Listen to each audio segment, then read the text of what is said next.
When you see this portrait, you might think it was photographed in a nice air-conditioned studio with a vast choice of lights. So let me take you on a little behind the scenes of how I actually photographed this on location in the remote Omo Valley in southern Ethiopia.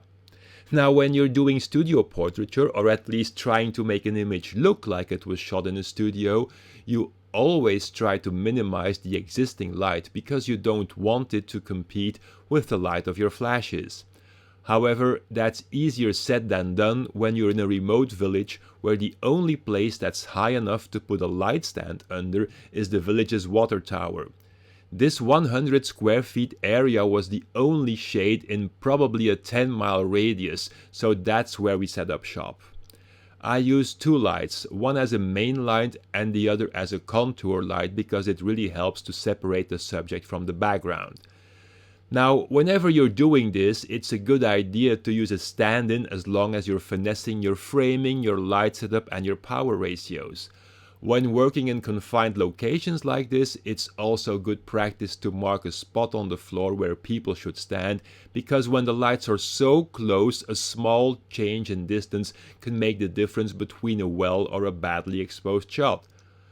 Once you have everything the way it should be, you can then start photographing the people you actually set out to portray. So that's the straight out of camera image, not bad if you consider the situation in which it was created. Now let's see how we can refine it a little bit more in Luminar.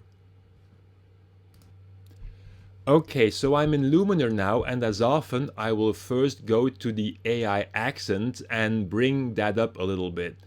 A lot of this image is about structure, so I'm going to enable AI structure as well to really bring out all the detail in the photo. Let me zoom in a little bit on this GFX 100 file. And although the detail is already amazing, I will increase it a little bit more using the details enhancer. This is before and this is after. It's subtle, but it's there. As mentioned in some of my other videos, one of my favorite tools is the dramatic tool found in the creative section.